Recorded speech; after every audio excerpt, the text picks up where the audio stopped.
Bonjour et bienvenue pour un nouvel épisode du podcast des 4 piliers où l'on parle de sommeil, de nutrition, de santé physique et de santé mentale et comment améliorer ses habitudes pour être en meilleure santé basée sur la science et l'expérience. Je suis Baptiste Tasson et je suis un étudiant pour la vie qui partage les choses que j'apprends concernant la santé pour en faire bénéficier le plus grand nombre gratuitement et rapidement. Aujourd'hui, nous allons aborder le sujet de la santé mentale et de la gratitude et de comment construire une pratique efficace de la gratitude en se basant sur la science. La gratitude, vous le savez, j'en ai déjà parlé à plusieurs reprises sur le podcast et dans les formats courts sur YouTube, mais c'est très important la gratitude et c'est une des pratiques qui peut vous permettre d'améliorer votre santé mentale. Hem et la santé mentale, vous le savez, c'est un des 4 piliers de la santé et donc c'est toujours important d'améliorer ces 4 piliers. Alors installez-vous, confortablement et rejoignez-moi pour cette discussion du jour autour de la science de la gratitude. C'est parti, commençons. Parce que il y a de nos jours une grande quantité de données qui indiquent qu'avoir une pratique efficace de gratitude peut impacter énormément de variables de santé, tant mentalement que physiquement, et ce de manière positive. Cependant, nous allons voir dans cet épisode que c'est une pratique ce qu'est une pratique efficace de la gratitude. Et à ma grande surprise, ce n'est pas forcément les choses que j'imaginais avant de scripter cet épisode, comme par exemple écrire dans un journal les choses pour lesquelles nous sommes reconnaissants, ou en pensant à ces choses, voire en essayant de ressentir cette gratitude tout en écrivant la liste. Mais il s'avère qu'en réalité, une pratique efficace de la gratitude ne ressemble pas du tout à ça, comme nous allons le voir. Les données physiologiques et neurologiques concernant les marqueurs d'inflammation hem et d'autres études s'intéressant seulement à la, psychologie et aux effets court et long terme d'une pratique efficace de la gratitude pointent vers une approche totalement différente de l'utilisation de la gratitude pour impacter les marqueurs de santé. Il y a des études qui montrent qu'avoir une pratique de la gratitude entre 2, 3 fois ou même une seule fois par semaine peut avoir un effet qui dure dans le temps sur le bien-être subjectif d'une personne. Les participants ont rapporté se sentir plus heureux, plus joyeux et même ressentir de l'émerveillement ou de l'admiration pour leur expérience de la vie, et ce simplement en réponse à l'ajout d'une pratique de la gratitude. Mais il y a des bénéfices additionnels d'une pratique de la gratitude. Il y a des études qui prouvent qu'une pratique régulière de la gratitude peut fournir de la résistance au traumatisme de deux manières. Premièrement, ça peut la fournir en recadrant la résilience sur des expériences traumatiques passées. Ça peut aider les personnes à se libérer d'une partie des effets psychologiques et physiologiques négatifs d'une expérience traumatisante. Et deuxièmement, ça peut aussi permettre d'immuniser en quelque sorte les personnes contre tout traumatisme qui pourrait survenir plus tard dans leur vie. Une autre chose qu'une pratique de la gratitude fait est que c'est bénéfique pour les relations sociales et pas seulement pour les relations pour lesquelles vous exprimez de la gratitude. Donc, bien qu'il existe un effet prosocial ou intersocial qui fait que si vous exprimez de manière répétée de la gratitude envers une personne, vous vous sentirez mieux vis-à-vis de cette personne. Mais il y a désormais des études et plusieurs études récentes qui montrent qu'une pratique régulière de la gratitude peut aussi améliorer les relations sociales d'une personne à tous les niveaux, au travail, à l'école, avec sa famille, ses amis, dans ses relations amoureuses et même dans sa relation avec elle-même. Et pour ceux qui lèvent les yeux au ciel quand ils entendent parler de gratitude, pensant que c'est encore une chose de personne qui vit dans dans le monde des bisounours, où vous allez mettre la main sur votre cœur et ressentir toutes les choses incroyables qui vous arrivent, même si c'est un moment difficile. Ça n'est pas du tout là que nous allons aujourd'hui avec cette discussion. Donc, si c'est votre cas, je vous invite à continuer d'écouter la suite de cet épisode et de tester les choses qui vont être discutées dans cet épisode, car une pratique régulière de la gratitude est un moyen efficace de diriger sa santé mentale et sa santé physique dans une direction positive, et ses effets durent longtemps dans le temps. Avant de plonger dans les outils et les mécanismes et les études scientifiques autour de la gratitude, définissons tout d'abord le cadre de cette discussion. La gratitude est ce que l'on appelle un comportement ou un état d'esprit prosocial. Les comportements prosociaux sont tout comportement ou mode de pensée qui nous permettent d'être plus efficaces dans nos interactions avec d'autres personnes et avec nous-mêmes. Mais prosocial n'est pas juste un nom que l'on donne à ces pratiques et à ces états d'esprit.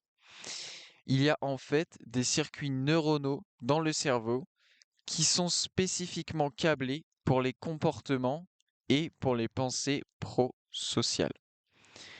Donc, sans rentrer dans les détails pour l'instant, nous le ferons plus tard, il y a des circuits dans le cerveau que l'on appelle appétissants.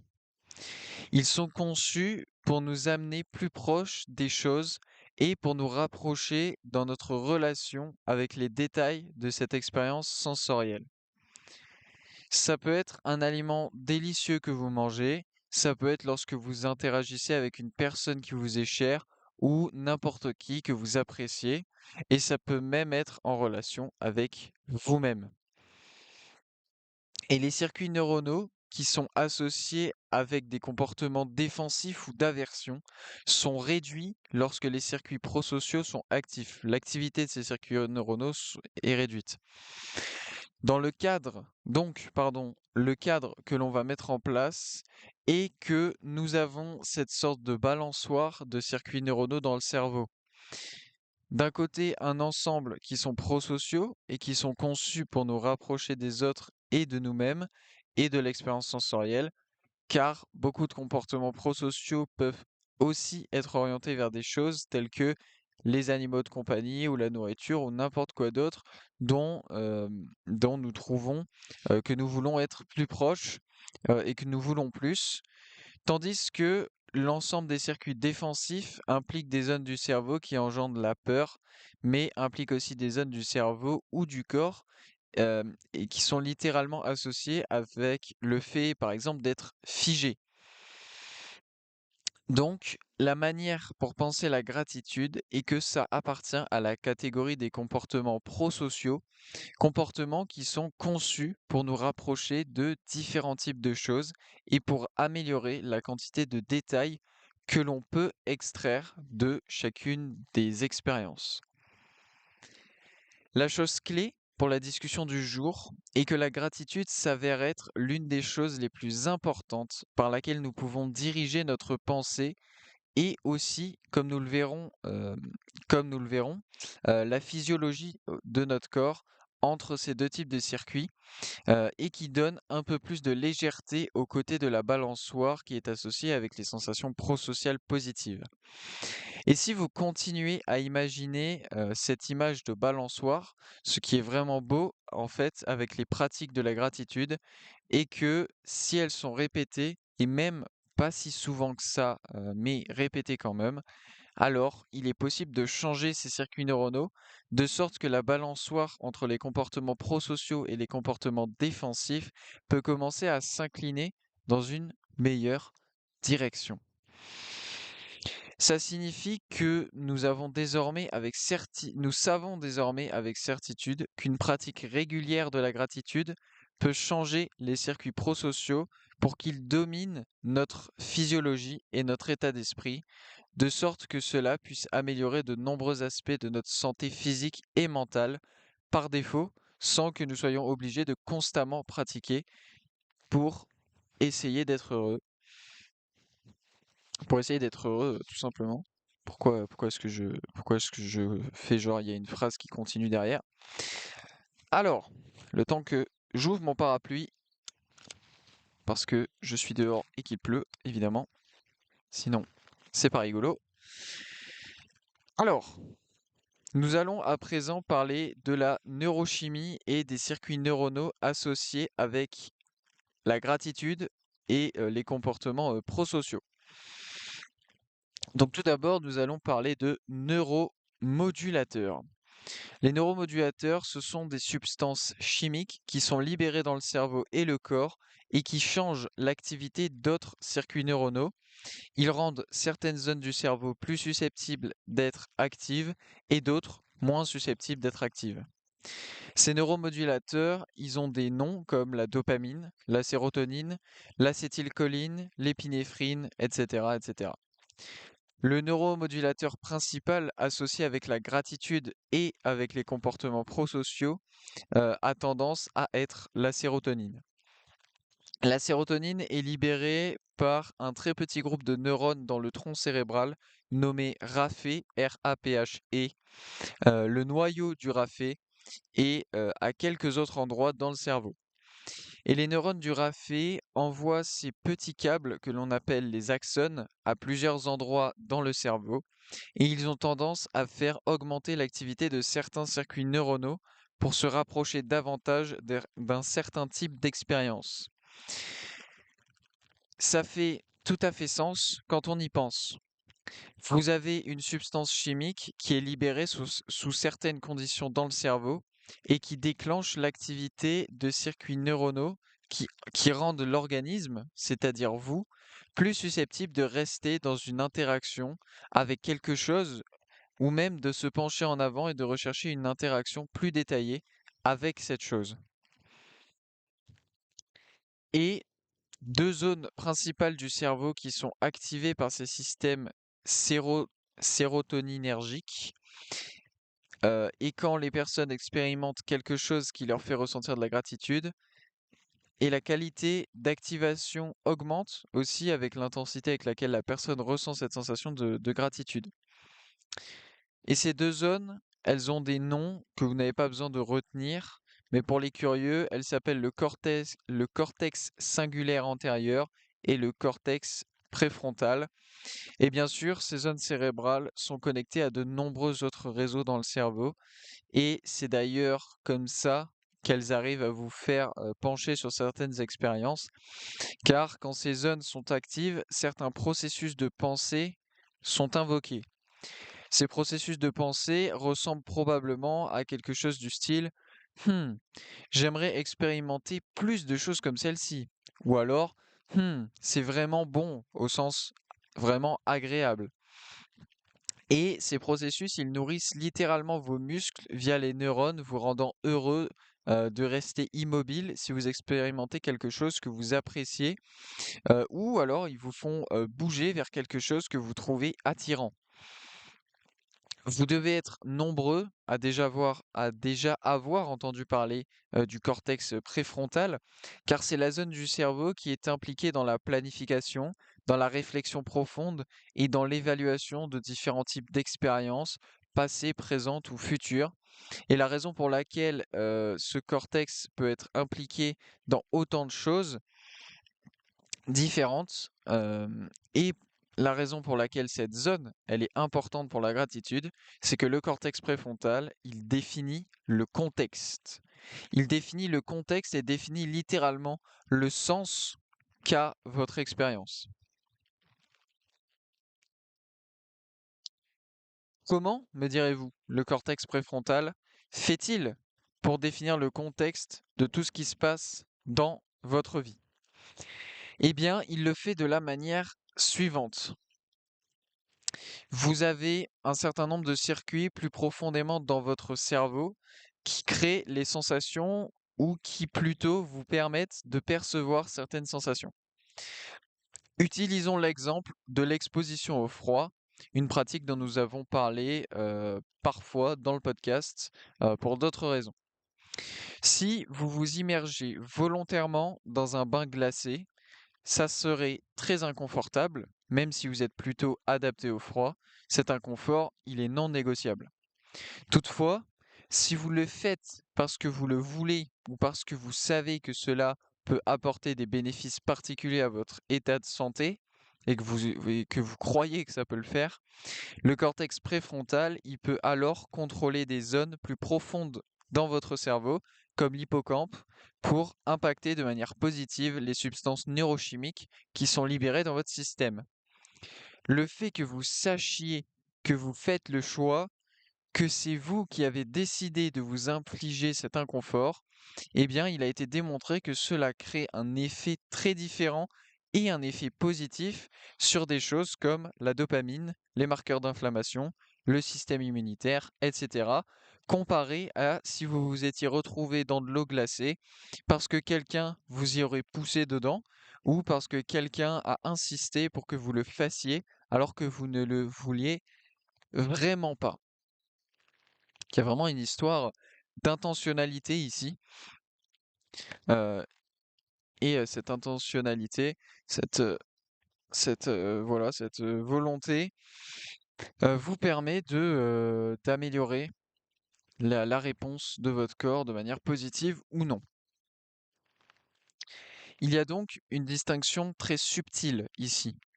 C'est la distinction entre le désir et la motivation pour faire quelque chose, comparé au manque de désir ou de motivation pour faire quelque chose.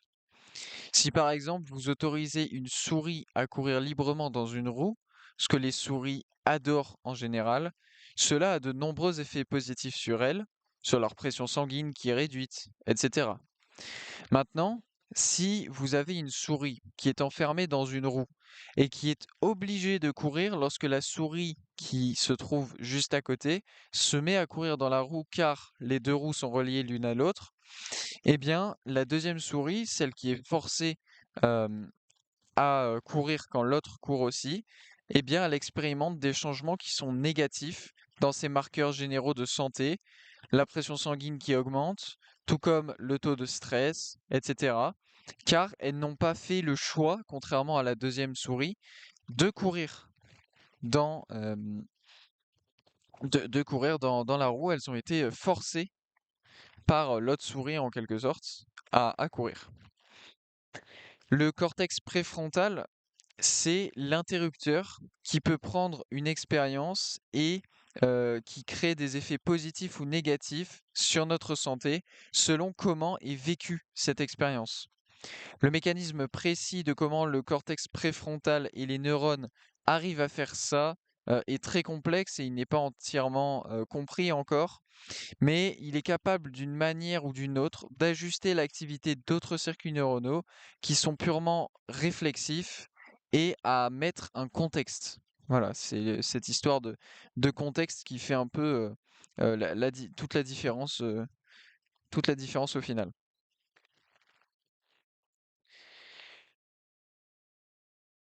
Alors, la gratitude maintenant, eh bien, c'est un état d'esprit qui active le cortex préfrontal et qui, ce faisant, définit le contexte de votre expérience à tel point que vous pouvez en retirer des bénéfices sur votre santé, bénéfices qui sont formidables. Ce qui nous amène à la question suivante. Quel type de pratique de la gratitude va nous permettre d'accomplir cela? Vous ne pouvez pas simplement vous mentir à vous-même en vous disant, par exemple, toute expérience est une expérience enrichissante ou une chose terrible vous arrive et vous répondez très bien, c'est super, en espérant que votre corps va réagir comme si c'était bon pour vous. C'est un mythe, et c'est un mythe qui est, ma foi, très présent dans la littérature concernant l'auto-assistance et la réalisation de soi. Nous ne pouvons pas simplement nous mentir à nous-mêmes ou prétendre que quelque chose euh, ou prétendre pardon, quelque chose jusqu'à ce que ça devienne réalité. En anglais, ils ont une expression qui est fake it until you make it, qui reprend cette idée de prétendre que quelque chose est vrai jusqu'à ce que ça se réalise. Les circuits neuronaux, ils sont très puissants et ils sont plastiques. Ils peuvent être modifiés et c'est très dépendant du contexte, mais ils ne sont pas stupides. Et quand vous vous mentez à vous-même concernant le fait qu'une expérience soit bonne pour vous ou non, votre cerveau, il le sait. Donc, ça ne marche pas de se mentir à soi-même. Par conséquent, à quoi ressemble une pratique efficace de la gratitude, me direz-vous? D'abord, regardons à quoi ressemble une mauvaise pratique ou une pratique inefficace de la gratitude, car on peut en tirer des informations très importantes, incluant le fait que moi-même et des millions de personnes dans le monde le font mal. La plupart des pratiques de la gratitude que vous pouvez trouver en ligne et dont vous pouvez entendre parler dans d'autres émissions, etc., incluent quelque chose du style écrire ou réciter ou penser à, à un certain nombre de choses pour lesquelles vous êtes très reconnaissant et vraiment essayer de ressentir certaines d'entre elles en se concentrant sur les émotions, les sensations, etc. Tout ça qui, voilà, toutes ces choses qui sont associées avec ces lieux, ces personnes, ces objets présents dans la liste que vous avez pu faire. Et la plupart des études montrent que ce style de pratique de la gratitude n'est pas particulièrement efficace pour changer vos circuits neuronaux. Ni même voilà pour changer votre neurochimie ou vos circuits du système nerveux somatique, qui sont des circuits dans votre corps. Tout simplement car vos organes sont par exemple connectés avec des circuits, neuronaux. Donc ça n'est pas efficace pour changer les circuits neuronaux, dans votre cerveau et ceux dans votre corps, vers l'amélioration de l'activation du cortex préfrontal, l'amélioration de ces réseaux prosociaux dont nous avons parlé plus tôt. Il s'avère que la forme la plus intéressante de la pratique de la gratitude n'est pas une pratique de la gratitude où vous donnez ou exprimez de la gratitude, mais plutôt une pratique où vous recevez de la gratitude, où vous recevez des remerciements. Et il y a maintenant beaucoup d'études à ce sujet qui confirment cela. Une étude dont le lien est dans la description avait pour but de montrer ça. Il a été demandé aux participants, qui étaient des employés de bureau, d'écrire une lettre sincère de gratitude pour un de leurs collègues, et les chercheurs ont regardé les images de l'activité cérébrale des participants lors de la lecture de cette lettre, lors de la réception de la lettre. Et ça a été démontré, démontré des effets très robustes sur ces réseaux du cortex préfrontal qui montrent que recevoir de la gratitude est bien plus puissant en termes de changement positif que cela peut engendrer comparé à donner ou exprimer de la gratitude. Pour ceux qui veulent expérimenter ces bénéfices, ça n'est pas une bonne stratégie que d'attendre que quelqu'un vous envoie une lettre de gratitude, car vous pourriez attendre toute votre vie. Donc, comment faire finalement? Comment faire? Dans une seconde étude, les participants étaient directement mis dans un scanner et au lieu d'exprimer ou de recevoir de la gratitude, ils visionnaient des témoignages ou des histoires de personnes qui racontaient des expériences positives qu'elles avaient vécues ou qu'elles étaient en train de vivre. Dans ce cas, c'était des histoires très fortes émotionnellement car c'était des survivants de génocide qui les racontaient. Les participants n'étaient quant à eux pas des personnes ayant survécu à un génocide. Ils ont donc regardé ces vidéos de survivants à un génocide et qui ont eu des personnes qui les ont aidés en cours de route, faisant partie de l'histoire. Donc, dans ces histoires, il y avait la transmission de beaucoup de difficultés. Les survivants parlaient des choses terribles qu'ils ont vécues, mais aussi des parties de leur histoire, bien que petites parfois, très significatives, qui ont amené leur sensation de gratitude, comme par exemple une dame qui était très malade dans un camp et qui, grâce à l'aide d'un autre prisonnier qui était médecin, a pu survivre car il lui a sauvé la vie en trouvant des médicaments. Alors oui, dit comme ça, évidemment, ça n'est pas très impactant, mais je peux vous assurer que ça l'était pour les participants qui étaient immergés dans l'histoire. Mais la chose la plus importante à propos de cette étude pour nous est que le simple fait d'entendre ces histoires d'autres personnes recevant des choses qui étaient impactantes pour elles et pour la trajectoire de leur vie est intégré dans une histoire. Et le cerveau humain est tellement orienté vers les histoires. Nous avons littéralement des circuits neuronaux qui aiment faire des liens entre le passé, le présent, le futur, qui aiment avoir différents personnages, des protagonistes, des antagonistes, à tout âge. Les histoires sont l'une des choses principales nous permettant d'organiser les informations dans notre cerveau. Donc, le plus important n'est pas que ces personnes aient survécu à un génocide, bien que ça soit évidemment important et magnifique. Ça n'est pas qu'elles ont eu de l'aide en chemin, c'est que la description de l'aide reçue est intégrée dans une histoire. C'est ça le plus important. Donc, les participants de cette étude regardaient ces vidéos impactantes et les circuits neuronaux associés avec les comportements prosociaux et avec la gratitude sont devenus extrêmement actifs, lorsqu'ils ont commencé à ressentir une certaine affiliation avec la personne racontant l'histoire. Donc, si vous repensez à la première étude pour laquelle recevoir de la gratitude est la manière la plus efficace pour activer les circuits neuronaux liés à la gratitude, les participants de la seconde étude reçoivent à bien des égards un sentiment de gratitude, mais cette fois au travers de l'histoire des autres et pas d'autres qui leur témoignent directement de la gratitude. Intéressons-nous maintenant à comment pratiquer la gratitude de manière efficace, car on a vu que cela pouvait avoir des bénéfices sur la santé.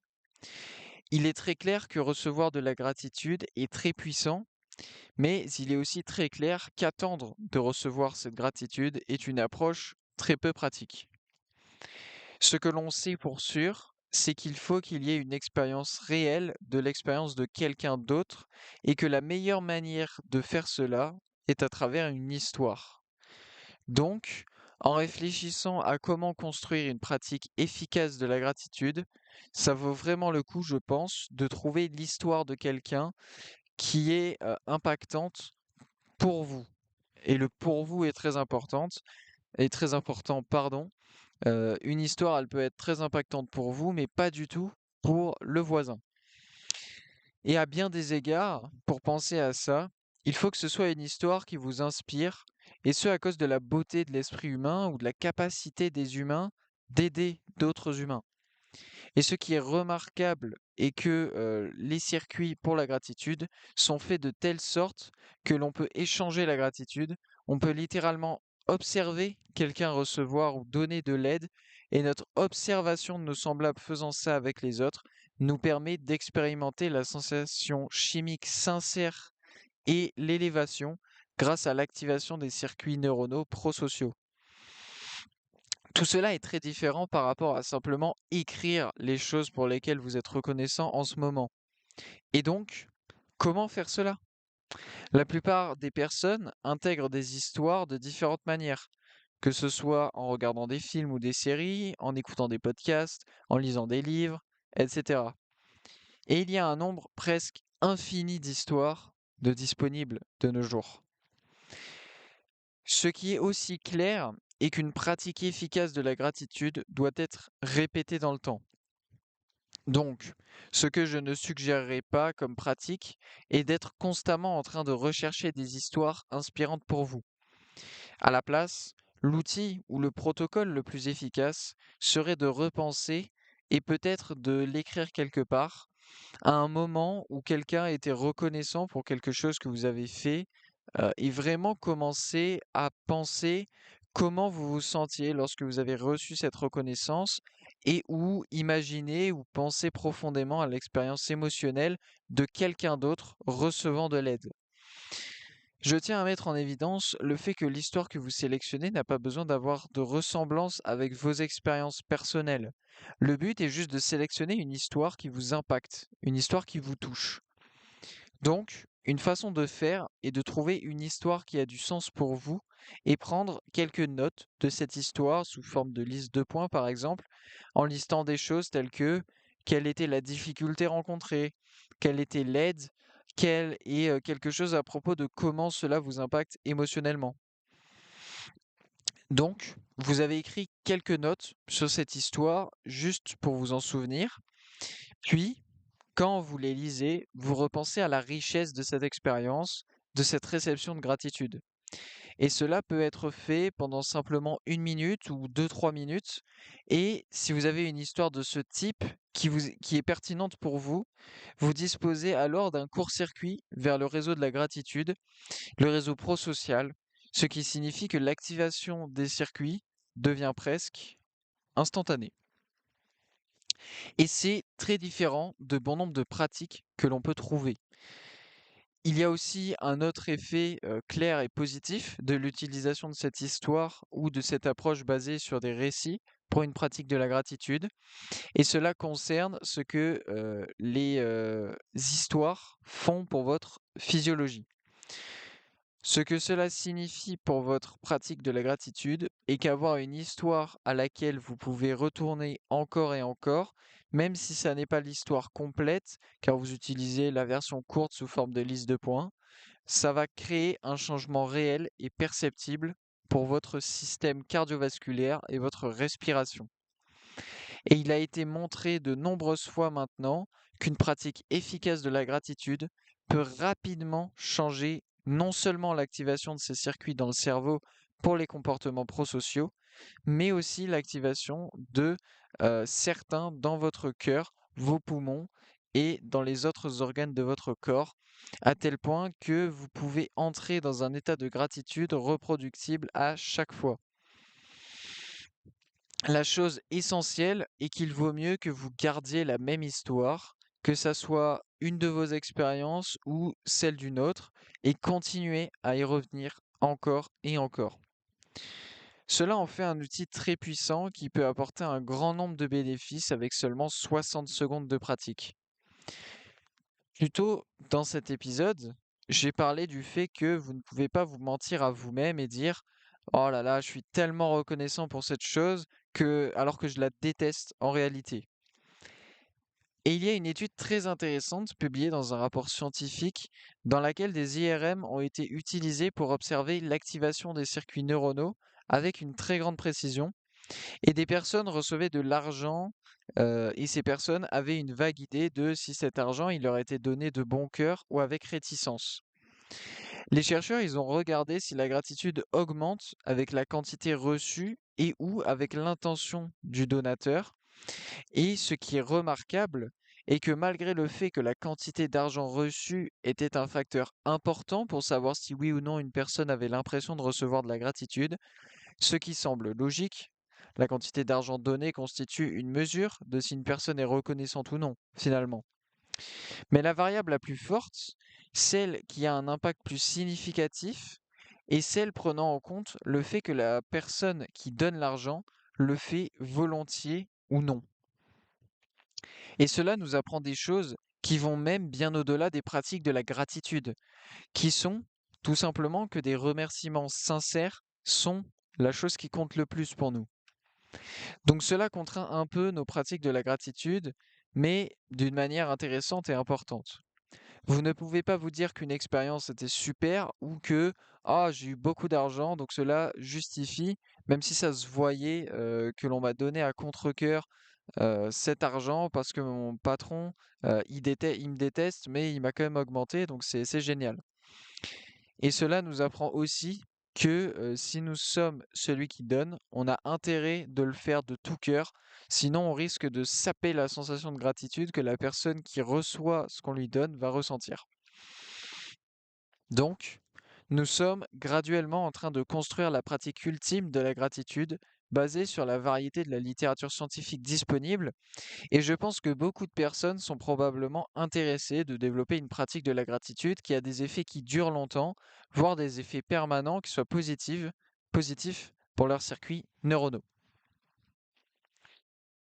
Donc, avec ça en tête, nous allons voir une nouvelle étude intéressante. Pour la faire courte, une pratique régulière de gratitude change la manière dont les circuits neuronaux fonctionnent et ça change aussi la manière dont votre cœur et votre cerveau interagissent. Vous êtes familier avec le fait que que votre cerveau, pardon, contrôle votre cœur, car vous pouvez être stressé à propos de quelque chose, ce qui est perçu par votre cerveau en premier, et ensuite votre rythme cardiaque s'accélère. Vous êtes aussi probablement familier avec le fait que si votre rythme cardiaque s'accélère pour n'importe quelle raison, vous allez probablement penser, waouh, pourquoi mon rythme cardiaque est en train de s'accélérer tout à coup là? Et ben ça, c'est tout simplement parce que le cerveau et le cœur, ils communiquent en quelque sorte. Ils se parlent l'un à l'autre. C'est une route avec les deux sens de circulation qui les séparent. Cette étude qui nous intéresse a regardé des changements sur ce que l'on appelle la connectivité fonctionnelle dans le cerveau, entre le cerveau et le cœur en réponse à des pratiques de la gratitude. Et ce qui a été découvert est qu'une pratique régulière ou répétée de la gratitude peut changer l'état de repos de la connectivité fonctionnelle dans des zones du cerveau liées aux émotions et à la motivation. De plus, ces changements de la connectivité fonctionnelle sont de telle sorte que les circuits de l'anxiété et de la peur sont moins susceptibles d'être actifs, tandis que les circuits pour les sensations de bien-être et aussi pour la motivation sont quant à eux plus susceptibles d'être actifs. Nous avons couvert pas mal de choses déjà aujourd'hui, mais il nous reste à voir les effets en fait de ces pratiques sur les marqueurs de santé tels que l'inflammation et la réduction d'inflammation, l'immunité et ce genre de choses.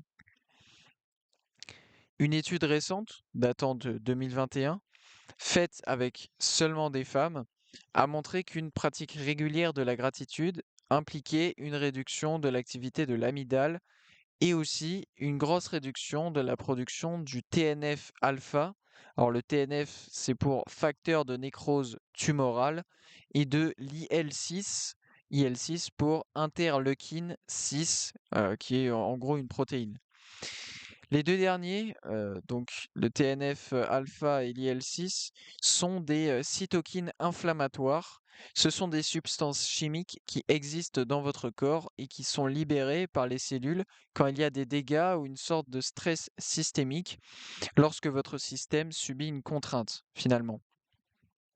Et sur le court terme, elles peuvent être bénéfiques en permettant de déclencher des signaux de guérison des blessures et pour la réparation des cellules, etc. Mais vous ne voulez pas avoir des niveaux de TNF-alpha et d'IL6 trop élevés et vous ne voulez pas que ces niveaux soient élevés pendant trop longtemps. Donc, cette étude est vraiment bien en ce sens qu'elle montre une réduction des niveaux de TNF-alpha et d'IL6 en réponse à une pratique de la gratitude. Et un autre aspect intéressant de cette étude est que la réduction de l'activité de l'amygdale et la réduction du TNF-alpha et de l'IL6 étaient très rapides. Tout ça s'est produit presque immédiatement après la fin de la pratique de la gratitude. Et bien que cette étude ne se soit concernée que sur des femmes pour les participants, compte tenu de la biologie des circuits de l'amygdale et de la biologie du TNF-alpha et de l'IL6 qui jouent un rôle inflammatoire chez les deux sexes, il n'y a aucune raison que ces résultats ne soient pas aussi valides chez les hommes.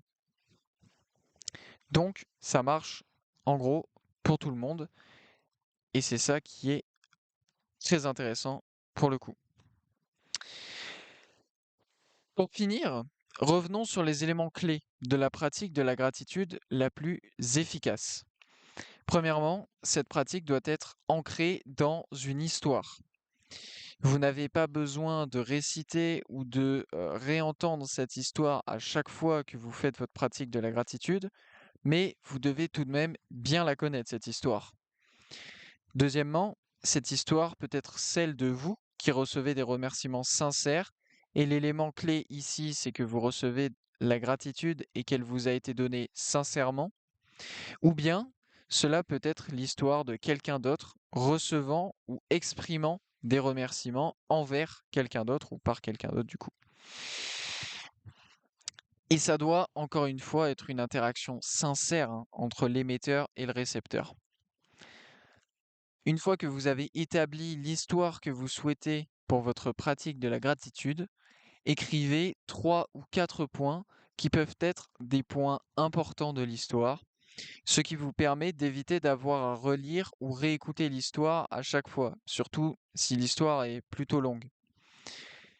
Écrivez un point concernant l'état dans lequel vous ou la personne qui reçoit la gratitude se trouve avant de la recevoir, un point sur l'état après avoir reçu la gratitude et un autre élément qui apporte un poids émotionnel à l'histoire. Ça peut être 3 pages de texte, si vous le souhaitez, ou bien ça peut être 3 ou 4 points. Peu importe. Le tout, c'est que ça soit ancré dans votre mémoire et que ça soit vraiment associé avec cet échange sincère de remerciements. Ensuite, bah, c'est très simple. La pratique consiste à lire les 3 ou 4 points, ou les 3 pages, ça dépend, comme un indice pour votre système nerveux de la sensation de gratitude, et ce pendant au moins 1 minute, ce qui est très court donc au final, ou peut-être, allez, 2 minutes, voire 5 minutes, si vous êtes vraiment motivé et ambitieux, ou 5 minutes si vous avez 3 pages de texte, c'est pas faux. Et le tout, c'est de passer ce temps juste à ressentir les sensations de cette expérience sincère, d'avoir reçu la gratitude ou d'avoir observé quelqu'un en recevoir ou en exprimer. Donc c'est tout pour l'épisode du jour qui concernait donc la science de la gratitude et comment construire finalement une pratique heu, efficace de gratitude. Hem, donc en résumé, voilà, en fait, même ce que j'ai pu dire, il y a quelque temps dans certains épisodes du podcast, je pense au améliorer sa santé mentale où j'ai parlé de gratitude, là-dedans ou dans les formats courts pour ceux qui sont sur YouTube, et bien là aussi, il y a quelque chose, parce que moi, j'avais dit, voilà, écrire les choses pour lesquelles on est reconnaissante ou les dire, et cetera. Mais en fait, voilà, il s'avère que ces choses-là, elles sont «inefficaces» entre guillemets et en tout cas, c'est pas les choses, les plus adaptées, si vous voulez vraiment retirer les bénéfices de la gratitude. Faire ces choses-là, ça peut vous permettre, ben, d'améliorer, hein, un peu votre relation avec vous-même, avec ce qui vous entoure, et cetera. Et même peut-être avec les autres un peu. Donc ça peut aussi avoir des bénéfices, mais ça va pas avoir la plus grande efficacité. D'autant plus que là, ce dont on a parlé aujourd'hui, c'est pas très compliqué. Voilà, avoir une histoire qui est impactante pour nous, parce que soit c'est une de nos expériences, soit c'est une histoire de quelqu'un d'autre, mais à laquelle on peut se raccrocher, pas parce qu'on a vécu la même chose, mais parce qu'elle nous touche. Et en fait, c'est pas compliqué parce que cette histoire, elle a pas besoin de durer très longtemps. hem, et surtout, il y a besoin d'y penser fortement et en se concentrant fort pendant, bah, voilà, 1 minute, peut-être 2, 5 grand max peut-être. Hem et même pas faire ça tous les jours, en fait et c'est ça qui est bien avec ce protocole aussi, c'est qu'il vous laisse vachement de liberté parce que vous pouvez avoir des effets qui durent en ne faisant cette pratique que, bah, 2-3 fois par semaine. Et du coup, bah, c'est vraiment pas un poids, c'est pas quelque chose où vous allez dire: «Ah mince, il faut que je fasse ça, ça va me prendre du temps» et cetera. Vous pourriez même certainement le faire, tous les jours parce que c'est tellement court, que vous pourriez, presque le faire tous les jours. Par exemple, je sais pas moi, vous avez certainement 1 minute à perdre à un moment, en étant dans les transports en commun ou dans un truc dans le genre, à devoir attendre pendant 1 minute à peu près. C'est voilà et à ce moment-là, vous pouvez en profiter pour faire ça. Bref, du coup, on a bien vu en fait, on a vu une nouvelle manière, heu, de faire de la gratitude, en tout cas celle qui semble la plus efficace, heu, bah, pour l'instant, voilà, là où on en est, dans la littérature, scientifique et c'est toujours intéressant, moi je trouve d'apprendre de nouvelles choses concernant la gratitude parce que voilà, on peut avoir des idées reçues. Moi-même j'en avais un peu, et du coup je trouve ça, très intéressant, bah, de voir qu'il y a de nouvelles pratiques et puis comme toujours, hein, c'est ce que je répète, à peu près à chaque fois. Eh bien, voilà, c'est possible, de faire des tests. Voilà, on peut tester. Est-ce que vraiment cette manière de faire de la gratitude marche mieux pour nous que celle qu'on avait l'habitude de faire? Ben, c'est à voir, c'est à tester et peut-être que oui, peut-être que non, on ne sait pas. En tout cas, c'est ce qui semble marcher le mieux, d'un point de vue, scientifique. Donc merci, merci comme toujours, pour votre intérêt dans la science. Merci d'avoir écouté une nouvelle fois ce podcast. Merci pour votre intérêt dans la science, dans la santé. N'oubliez pas que le podcast est désormais disponible sur beaucoup de plateformes, hein. En plus de YouTube, il est disponible sur Spotify, Deezer. Il est même disponible sur Apple Podcast. Et puis il y a un site web aussi pour le podcast où vous pouvez retrouver tous les épisodes. Voilà, et puis comme toujours, hein, prenez soin de vous et je vous souhaite une excellente journée.